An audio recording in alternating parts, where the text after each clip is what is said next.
Saudara-saudara, kita sudah mengetahui bahwa koefisien elastisitas adalah perbandingan antara perubahan tingkat permintaan dengan faktor-faktor yang menyebabkannya.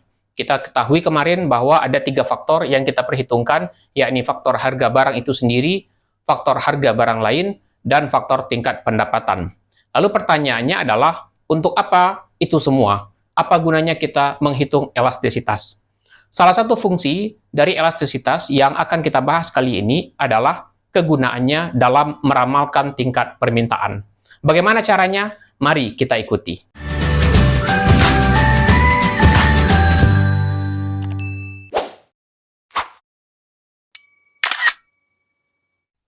Aplikasi koefisien elastisitas harga atau price elasticity dalam peramalan permintaan. Pada kasus ini, perubahan tingkat permintaan disebabkan oleh perubahan harga barang itu sendiri. Bagaimana contoh kasusnya? Mari kita ikuti. Sebuah perusahaan yang menghadapi kurva permintaan dengan tingkat elastisitas harga minus 0,5 berencana untuk menaikkan harga produknya sebesar 10%. Bila tingkat permintaan saat ini adalah 20.000 unit, tentukan tingkat permintaan yang akan terjadi setelah rencana kenaikan harga itu terlaksana. Dari kasus itu, dapat kita perhatikan beberapa unsur yang kita ketahui. Yang pertama, koefisien elastisitas harga adalah minus 0,5. Persentase perubahan delta harga atau perubahan harga adalah 10%. Tingkat permintaan sebelum terjadi perubahan harga adalah 20.000 unit. Berapa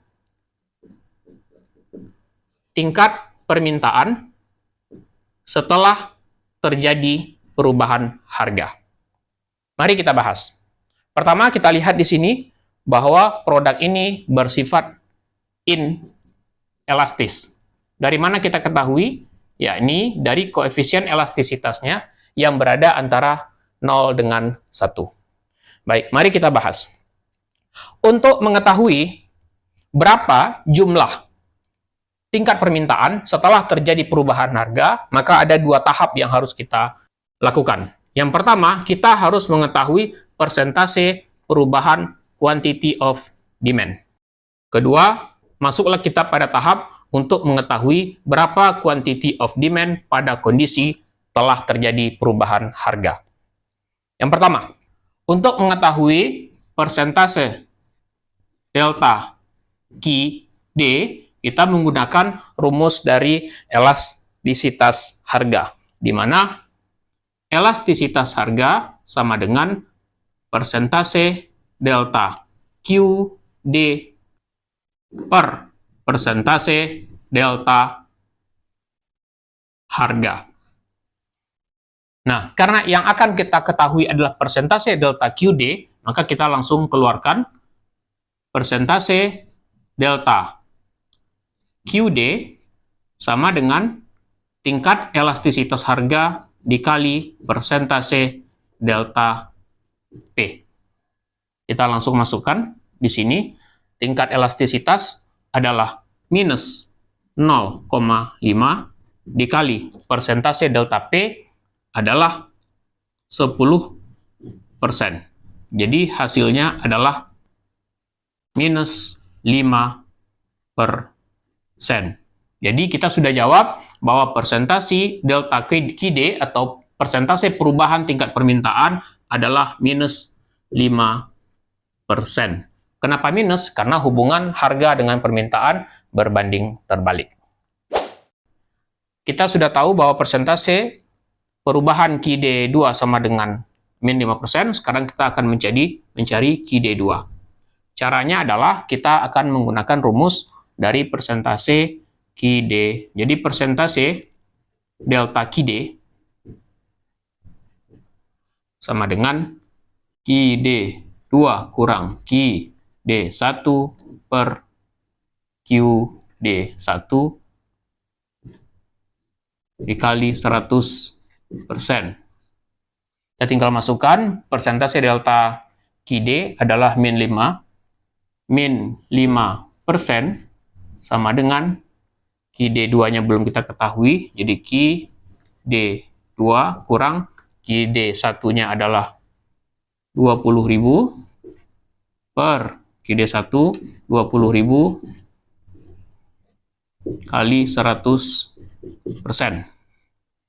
Kita pindah kolom 100%-nya ke kiri, jadi menjadi 5% per 100% sama dengan, kita buka kurungnya, QD2 per 20.000 kurang 20.000 per 20.000. Kita bisa coret ini, karena sama-sama ada persen, jadi 5 per 100, kemudian kita geser 20.000 per 20.000 ke kiri, jadi menjadi plus 20.000 per 20.000 sama dengan QD2 per 20.000. Sekarang kita sederhanakan, berarti menjadi 5 per 100, kita jadikan penyebutnya sama-sama 100, 100 per 100 sama dengan QD2 per 20.000. Ini minusnya jangan lupa ya. Jadi sama dengan 95 per 100 sama dengan QD2 per 20.000. Maka QD2 sama dengan 95 kali 20.000 per 100. Ini bisa kita coret, 20. Sekarang tinggal 95 dikali 200. Sama dengan 19.000 unit. Jadi, kita sudah bisa mengetahui bahwa tingkat permintaan apabila terjadi kenaikan harga sebanyak 10% dari semula 20.000 unit menjadi 19.000 unit. Di mana terjadi penurunan tingkat permintaan sebab terjadi kenaikan harga.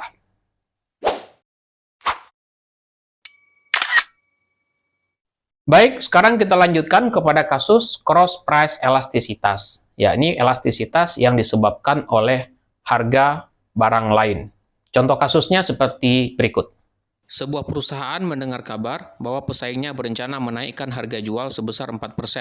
Jika saat ini tingkat permintaan pada perusahaan ini adalah 16.000 unit dengan tingkat elastisitas silang 0,8, tentukanlah tingkat permintaan kepada perusahaan ini setelah pesaingnya menaikkan harga.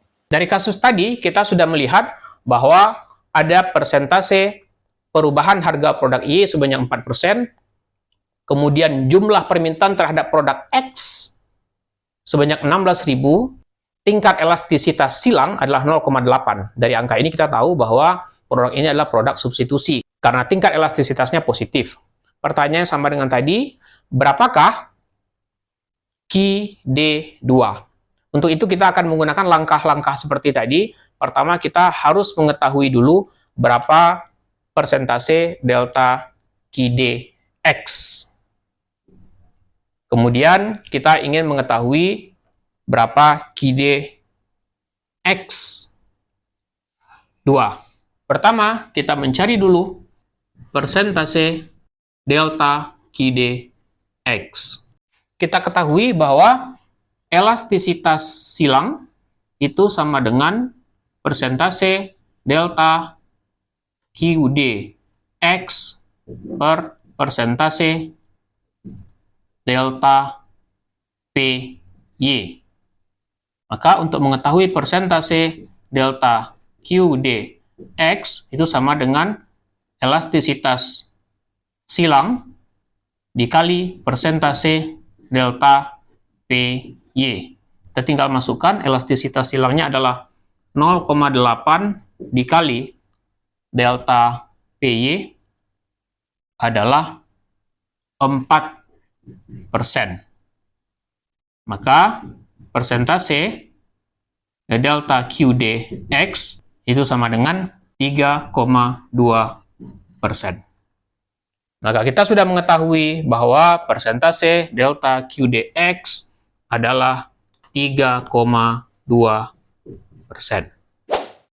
Sekarang kita akan mencari QDX 2, tingkat permintaan setelah terjadi perubahan harga. Untuk mengetahuinya itu kita menggunakan rumus di mana kita tahu bahwa persentase delta QDX 2 itu sama dengan QDX 2 dikurang QDX1 per QDX 1 dikali 100%. Tinggal kita masukkan. Persentasenya adalah 3,2%.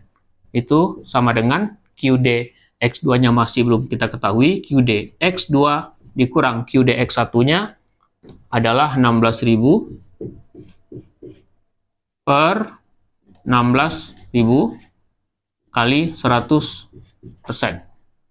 Ini masih kita kurung. Maka kita akan buka kurungnya. Yang sama-sama persen kita pindahkan ke sisi kiri. Jadi 3,2% per 100% itu sama dengan QDX2 per 16.000 dikurang 16.000 per 16.000. Ini bisa kita coret, kemudian 16.000 per 16.000, ini sama dengan 1 atau sama dengan 100%, jadi kita geser ke sisi kiri. Kita pindahkan ke kiri, berarti 3,2 per 100, persennya udah nggak ada karena sudah kita coret. Kemudian karena ini kita pindahkan ke kiri, berarti plus, ini kita sederhanakan menjadi 100%, 100 per 100, sama dengan QDX2 per 16.000. Maka kita sekarang 103,2 per 100 itu sama dengan QDX2 per 16.000. Maka QDX2 itu sama dengan 103,2 dikali 16.000 per 100. Ini bisa kita coret, sehingga QDX2-nya X2 adalah 16.512 unit. Jadi kita ketahui bahwa setelah terjadi kenaikan harga pada produk Y, maka tingkat permintaan kepada produk X menjadi 16.512 unit atau meningkatnya karena dia substitusi.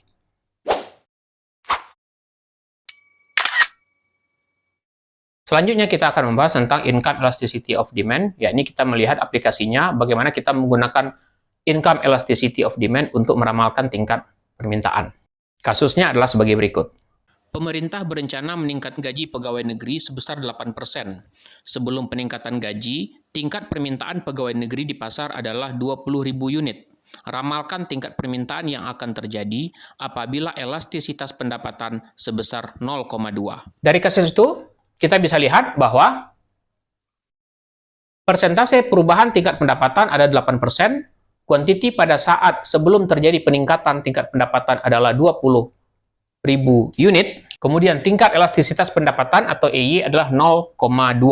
Dari sini kita tahu bahwa produk ini adalah produk necessity, ya, karena koefisien elastisitas pendapatannya antara 0 dan 1. Pertanyaannya adalah berapa QD2 atau berapa tingkat permintaan setelah terjadi kenaikan tingkat pendapatan. Teknik yang akan kita gunakan sama dengan tadi, kita akan menggunakan dua langkah. Yang pertama kita ingin mengetahui persentase perubahan tingkat permintaan, yang kedua kita ingin mengetahui tingkat permintaan setelah terjadi perubahan tingkat pendapatan. Untuk langkah 1, kita mengetahui persentase delta QD. Di mana kita ketahui bahwa EY itu sama dengan persentase delta QD per persentase delta Y. Atau kalau kita ingin mencari persentase delta QD itu sama dengan EY dikali persentase delta Y. Itu sama dengan 0,2 dikali 8%. Sama dengan 1,6%. Jadi kita sudah tahu bahwa persentase delta QD adalah 1,6%. Kita masuk ke langkah 2. Ya, ini kita akan mencari berapa QD2 atau tingkat permintaan setelah terjadi kenaikan tingkat pendapatan. Dari sini kita akan kembali menggunakan rumus bahwa persentase delta QD sama dengan QD2 kurang QD1 per QD1 dikali 100%. Ini kita kurung. Sekarang kita masukkan angkanya. Persentase delta QD adalah 1,6. 1,6%. QD2 belum kita ketahui. Jadi QD2 dikurang 20.000 per 20.000 dikali 100%. Sama dengan 100%-nya kita pindahkan. 1,6% per 100%. Kita buka kurungnya, jadi QD2 per 20.000 dikurang 20.000 per 20.000. Sama dengan 20.000 per 20.000 itu sama dengan 100 per 100 karena kita ingin mencari persamaan penyebutnya dengan yang sebelah kiri. Ini kita coret, jadi 1,6 per 100. Kita geser 100%-nya ke kiri, karena ini minus jadi plus. 100 per 100 sama dengan QD2 per 20.000. Sama dengan 101,6 per 100 sama dengan QD2 per 20.000. Maka QD2 sama dengan 101,6 dikali 20.000 per 100. Ini bisa kita coret 20. Maka 101,6 dikali 200 sama dengan 20.320 unit. Jadi kita tahu sekarang bahwa QD2-nya adalah 20.320 unit. Atau kalau kita mau terjemahkan di sini adalah bahwa bila terjadi kenaikan tingkat pendapatan sebanyak 8%, maka tingkat permintaan akan meningkat pula sebanyak 1,6%. Kemudian angkanya adalah dari 20.000 naik menjadi 20.320.